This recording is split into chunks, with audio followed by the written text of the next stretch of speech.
सोच उल्टी हो गए, जिनकी चाल चलन उल्टी हो गए, जिनके गृहकार और परिवार की जो परंपरा है जिनकी जो उल्टी हो गए, बेईमान दानव है।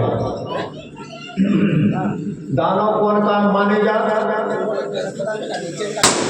जैसे सतयुग त्रेता द्वापर में तो दानव लग रखते, मानव लग रखते। कलयुग में भी ऐसे अंदाज पड़े कि ये दानव अलग, मानव को आओ, दानव को आओ।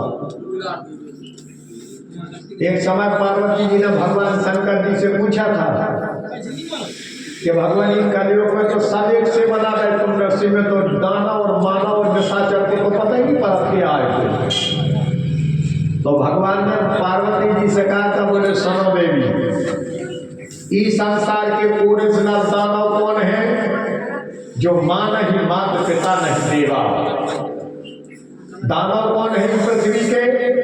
जो मां नहीं, माता पिता नहीं, देवा, और साधन सन करवा वही सेवा, और जिनके यह आचरण भवानी ते मानव निश्चल संतरानी। यही साचर है इस पृथ्वी के, जो राजा अपने माता पिता की आज्ञा का पालन नहीं कर सके, अपने माता पिता की सेवा नहीं कर सके, अपने गुरुओं की सेवा नहीं कर सके, देवताओं के मंत्रों में जाकर के जल नहीं चढ़ा सके, जिन पे सत्य बोलते नहीं बना, जिनसे धर्म करते नहीं बना, जिनसे दान करते नहीं बना, ये पृथ्वी के ओरिजिनल साचर वही है।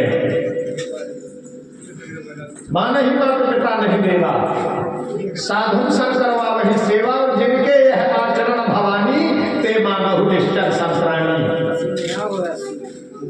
इस पृथ्वी में अगर माता पिता की सेवा और माता पिता की बात मान ली जाए, तुम्हें इस संसार में सम्मान नहीं मिलेगा, इस पृथ्वी पे तुम्हें मान नहीं मिलेगा, इस पृथ्वी पे तुम्हें यश नहीं मिलेगा।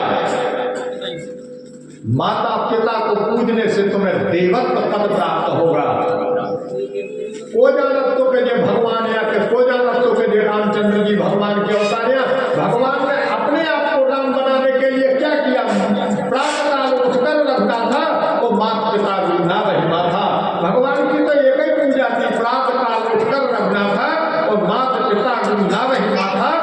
जिनने अपने माता पिता की पूजा के लिए सारा संसार उनके सामने नतमस्तक हो जाता है। ये प्रभाव माता पिता के आशीर्वाद का होता है।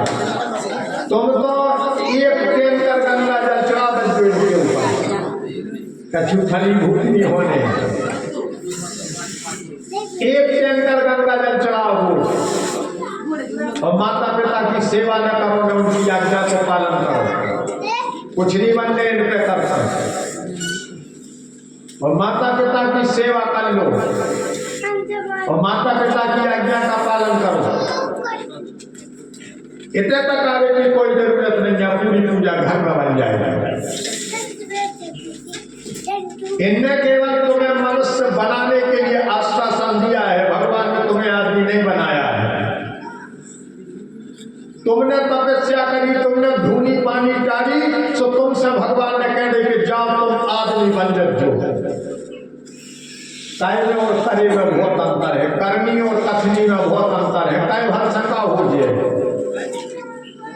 कई भर से कछुनी होना, हमने तो कह दी हम तुम्हारी भागवत कर दे, सुखाई भर हो गया भागवत इंतजाम करने लगाऊंगी, समझे मोहल्ला से पूछ गया, घर से पूछ गया, हमारे घर का बता हो जाए भागवत करी से कहने भर में कछु नहीं हो। भगवान ने तो कह दे जाओ हम तुम्हें आदमी बनने का वरदान प्राप्त करते हैं।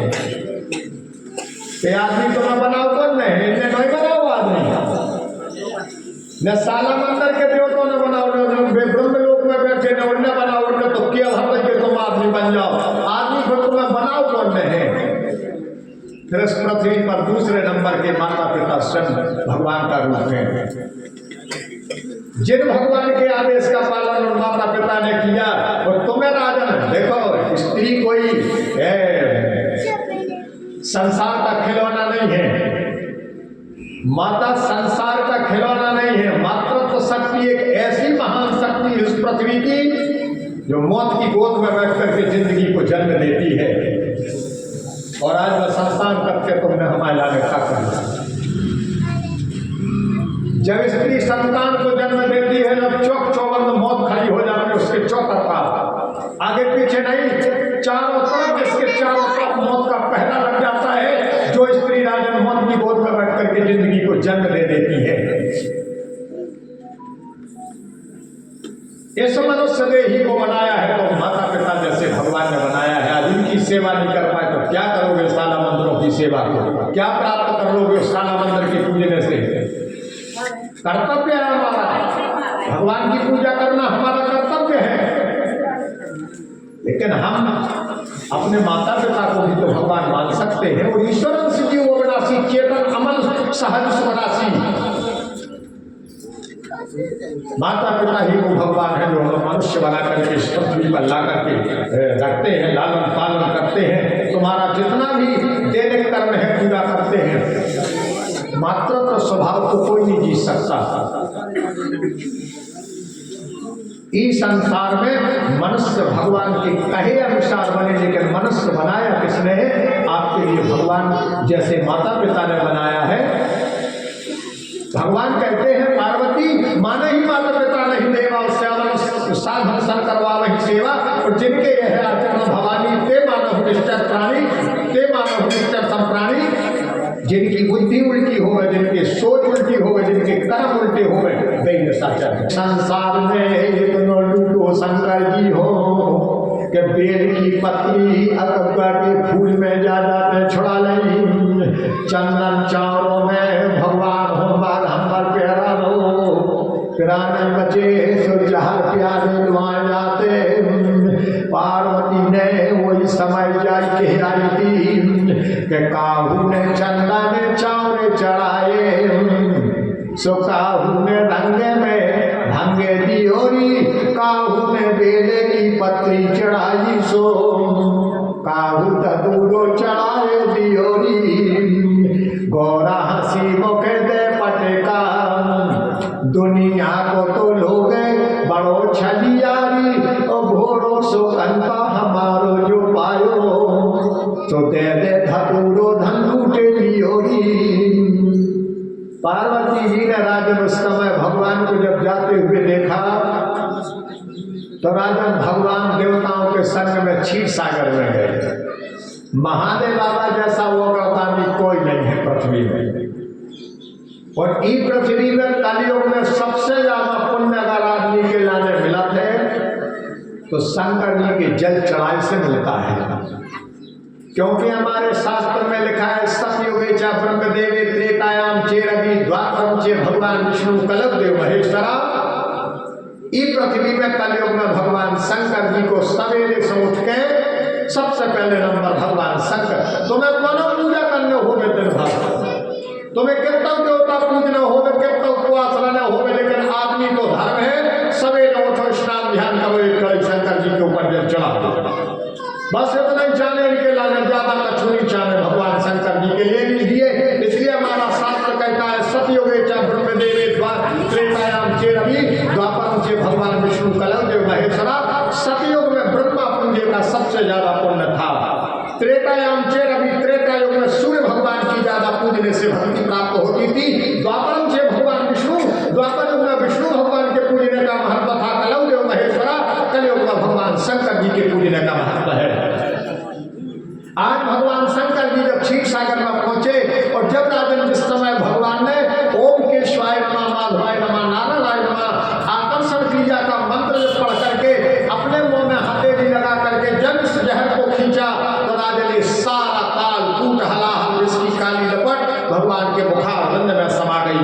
और जैसे ये गुटकन लगे तो खबर आ गई कि पार्वती करती के गुटकी के नीचे न जाओ चुकी। भगवान ने सारा काल कूट हलाहल कंठ में धारण कर लिया। और जैसे ये राजन काल कूट हलाहल भगवान शंकर जी के कंठ में रुका तो राजन यहाँ पर जलन पड़ने लगी। राजन भगवान शंकर का कंठ नीला हो गया। कूदना से भगवान शंकर जी ने गले में सांप लपेट वो चालू कर दो। सांप नेचे हो गए जब हो थे छीगो तो नहीं है। शास्त्र में लिखो भगवान ने मैंने तो सफेद उनके देखे तो दूर हो देखे भैया पिटारे में हो काल के तो ये हो जाए दूर हो देखे। शास्त्र कहता है कि सांप नेचे बहुत दूर हो रहा भगवान अपने कंठ में सर्प की माला इसीलिए पहनते हैं क्योंकि भगवान को राजन इस कंठ में जलन, इसलिए काल उठला जिसके कारण जलन रहती है, भगवान इसलिए सर्प को गले में लपेट करके रखते हैं। और जब राजन इस समय भगवान ने काल उठला जिस किया तो कछु देवता बोले भगवान कछु बचूड़ा देकर पूरा पी के ऐसे भगवान मन में बोले जहर पी रहे तो जनता सुखमान से जहर की पिघल दे रहे। और अगर देवताओं ने जो जहाज में बचाव हो तो काय की दवाई डाल देती जी मछली चलो में, तो काय की ये चिड़ैया और तिल्लू की दवाई घर लगा में मैंने बताया। अगर लेन देन न हो तो जरा मानने लिखी जाती है को बर्तन बनतो का मंगल भवन है मंगल हारी तो 10,000 बिहारी। अब चित्त लगे न लगे जब बात की बात। हमारे तो एक आदमी ने रामायण पढ़ी 3-4 घंटा हो गए गौरव को ऊपर के नाम 2 घंटा रामायण नहीं पढ़ी हुई है, चित्त ही नहीं लगा तुमको रामायण पढ़े हुए है भैया को पढ़वे बारो मंगल भवन या मंगल हारी एक देर राजा दीन दयाल बल संभारी आओ भैया मंगल भवन या 2 चौपाइयाँ दिया पढ़ी हुई। एक आदमी गाँव जैसे बोले भैया हम भाग दिया अगर बाहर एक आदमी गाँव रामायण जगह लोग पहुँच पाओ 5-6 गर्दी गई है तो रामायण परिवार पे लिखाओ आओ उतन गई एक अड्डा बोलने को जो रामायण छोड़कर दूर ठाऊ कर लो भैया पढ़ने लगे तो थोड़े तो पढ़ लगो जैसा जैसा पढ़ने को आओ रामायण लगा बैठो उन्हें कहीं भैया बता दे कहाँ पढ़ा तो कल जब हमने 2 घंटा से रामायण देखियो जब बता दे तो कहाँ से पढ़ते देखी नहीं क्या रामायण तो मंगल भवन या मंगल हारी दीन दयाल दर्शन भारी दीन दयाल दर्शन भारी तो मंगल भवन या मंगल हारी पिछवा में लगे पढ़ो नहीं क्या बोले तो हम कहाँ से पढ़े बोले तो कौन पढ़ना खुद है तो सुन से पढ़ा लगो तो पता नहीं कहाँ से पढ़ो भावा देवा तो पता नहीं आदमी का पढ़ो चित्त की